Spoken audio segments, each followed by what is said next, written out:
জান, এমন করছো কেন? দেখছো না আজকে আমার আম্মুরা এসেছে? তাতে কি হয়েছে জান? 10 দিন অপেক্ষা করেছি, আর পারবো না। আহ, কি সুখ পাচ্ছি গো। এই বজ্জাত, আস্তে আস্তে।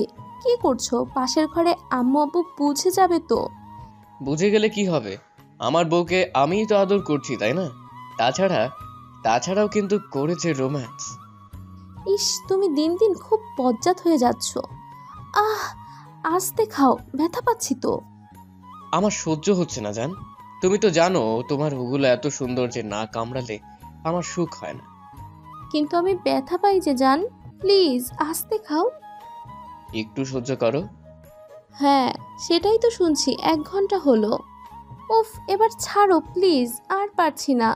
পরে আবার করতে দিব, তবুও ছাড়ো। ইমন মেঘলার দিকে তাকিয়ে বুঝতে পারে আসলেই মেঘলা কষ্ট পাচ্ছে। তাই মেঘলার ওপর থেকে নেমে বিছানায় শুয়ে পড়ে। মেঘলা বুঝতে পারে ইমন অভিমান করেছে। তাই ইমনের গালে ছোট ছোট চুমু দিয়ে আদুরে গলায় বলে, কি হলো আমার বরটার?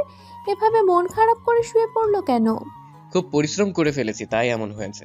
আচ্ছা আমি একটু ঘুমাই, তুমি যাও গোসল করে এসো। না, আমিও ঘুমাবো, কারণ অনেক ব্যথা করছে। একলা আমি বাথরুমে যেতে পারবো না। ইমন মেঘলার দিকে তাকিয়ে ফিক করে হেসে ওঠে, সাথে মেঘলাও। ইমন আর দেরি না করে মেঘলাকে কোলে করে নিয়ে যায় বাথরুমে। দুজনে গোসল করে শুয়ে পড়ে। পরের দিন সকালে মেঘলা কিচেনে রান্না করছে, এমন সময় মেঘলার আম্মু কিচেনে ঢুকে মেঘলাকে বলে, এই মেঘলা, তোর বুদ্ধি নেই? রাতে ওভাবে কেউ শব্দ করে নাকি? কিসের শব্দ আম্মু? রাতে তো আমি ঘুমিয়েছিলাম। এই ন্যাকামি করবি না একদম। রাতে আহ উহ ই ইস এমন চিৎকার করছিলি কেন? মেঘলা ওর আম্মুর কথা শোনা মাত্র জিহ্বায় কামড় মেরে লজ্জায় ওর আম্মুর দিকে তাকাতে পারছিল না। আব্বু কই? দেখলাম না যে। দেখবি কি করে? তোর বাবা তোর আর জামাইয়ের কাণ্ড দেখে ভোর রাতে বাসায় চলে গিয়েছে। ভাবছি আমিও চলে যাব জামাই ওঠার আগে। কি লজ্জার বিষয়, ছি ছি ছি। ধুর আম্মু, তুমি আমাকে শুধু দোষ দিচ্ছ। তোমার জামাইয়ের ওটা কত বড় আর কত মোটা সেটা শুধু আমিই জানি। ওটা নিতে আমার কষ্ট হয় বলেই তো অমন করি। হাই আল্লাহ, মেয়ে আমার কি বলে এগুলো, ছি ছি ছি। আমি এবার বুঝেছি কেন তোর শ্বশুর শাশুড়ি গ্রামের বাড়ি গিয়েছে। মনে হয় তোদের এসব কাণ্ড ওনারাও শুনেছে। উফ আম্মু, চুপ করো। তোমার জামাই উঠেছে মনে হচ্ছে। তুই থাক, আমি চলে গেলাম। তোরা মানিয়ে নিলে তবে আমার বাসায় যাবি। তবে হ্যাঁ, ভুলেও ওসব করবি না গিয়ে। আমি কি করব? তোমার জামাইয়ের কখন যে কুমতলব হয়, আর আমি তো বাধাও দিতে পারবো না। আচ্ছা, যা শুনছো ভুলে যাও। রান্না হয়ে গেছে, আমি খাবার দিচ্ছি, টেবিলে গিয়ে বসো। এমন সময় ইমন মেঘলাকে ডেকে ওঠে। মেঘলা, এই মেঘলা, কোথায় তুমি? মেঘলা চুলা বন্ধ করে দৌড়ে যায় রুমে। গিয়ে দেখে ইমন শুয়ে আছে, কিন্তু লুঙ্গি নেই পরনে। এই, তোমার লুঙ্গি কই? ধুর, লুঙ্গি পরতে ভালো লাগে নাকি? এদিকে আসো তো, আদর কর। দেখছো না ডান্ডা রেগে গিয়েছে? ইমন প্লিজ আসতে বলো, আম্মু আছে তো, সব শুনে ফেলবে। উফ, সরি সরি জান, ভুলে গিয়েছিলাম। এখন এদিকে এগিয়ে আসো। রাতে ভালো করে করতে দাওনি, তাই এখন কর। না, দিব না এখন করতে। আম্মু খাওয়া দাওয়া করবে, আমি গেলাম, তুমি লুঙ্গি পরে রুমেই থাকো। আমি আম্মুকে খাবার দিয়ে বিদায় করে আসি, তারপর দেখবো নে। মেঘলার কিছু না বলে দ্রুত বের হয়ে যায়। এদিকে ইমন চুপচাপ বিছানায় শুয়ে ভাবতে থাকে নীলার সাথে দেখা হওয়া আর বিয়ের কাহিনীগুলো। ভার্সিটির শেষ দিন ইমনদের। বিদায়ের অনুষ্ঠানের দিন হঠাৎ করেই মেঘলার সাথে ধাক্কা খায় ইমন। মেঘলা ইমনদের চিন্ত বলে কিছু না বলে চলে যেতে নিবে, অমনি ইমন মেঘলার হাত চেপে ধরে নিজের খুব কাছে টেনে এনে ফিসফিস করে বলেছিল, এই সুন্দরী, তোমার নামটা কি আমি জানতে পারি? মেঘলা সেদিন ভয়ে কাঁচু মাচু করে বলেছিল, সরি ভাইয়া, আমি মেঘলা।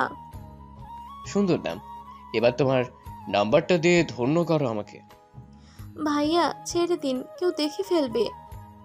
আগে নাম্বারটা দাও। মেঘলা সেদিন ভয়ে ভয়ে নাম্বারটা দিয়ে ইমনকে হালকা ধাক্কা দিয়ে চলে গিয়েছিল। আর ইমন মেঘলার চলে যাওয়ার দিকে তাকিয়ে মুচকি হেসেছিল। সেদিন রাতে ইমন ফোন দিয়েছিল মেঘলাকে। তারপর, হ্যালো মেঘলা। জি, কে বলছেন? তোমার রোমিও। Sorry, wrong number. না মেঘলা, রং নাম্বার নয়, সঠিক নাম্বার।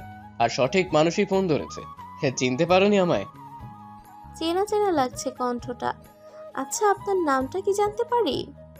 হ্যাঁ, কেন নয়, আমি ইমন বলছি।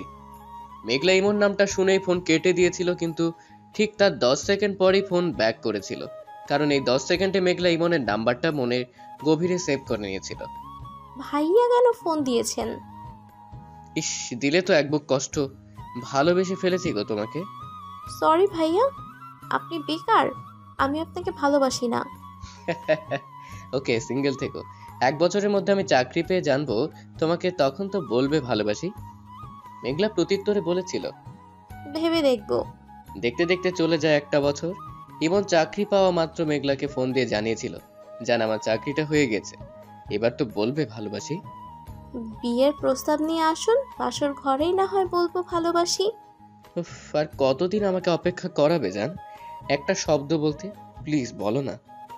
আপনার কাছে ভালোবাসি একটা শব্দ হলেও আমার কাছে অনেক অনেক গুরুত্বপূর্ণ, কারণ আমি তাকেই বলবো ভালোবাসি যে হবে আমার জীবন সাথী। ইমন হেসেছিল সেদিন, আর সেদিনই ওর বাবা মাকে নিয়ে গিয়েছিল ওদের বাড়ি, আর সেদিন বিয়ে করে নিয়ে এসেছিল মেঘলাকে। বাসর করে ইমন দ্রুত মেঘলার সামনে এসে একটা কথা জিজ্ঞেস করেছিল, জান এবার তো বলবে ভালোবাসি। মেঘলা বিশাল বড় একটা ঘুমটা নিচ থেকে মুচকি হেসে বলেছিল, হ্যাঁ, ভালোবাসি ভালোবাসি। ইমন সেদিন খুব শক্ত করে জড়িয়ে ধরেছিল মেঘলা। ইমন কথাগুলো ভাবছিল, এমন সময় মেঘলা ইমনকে চিমটি কাটতেই আউচ করে চিৎকার দেয় ইমন। তারপর, কি হলো, এমন করলে কেন? তো কি করব?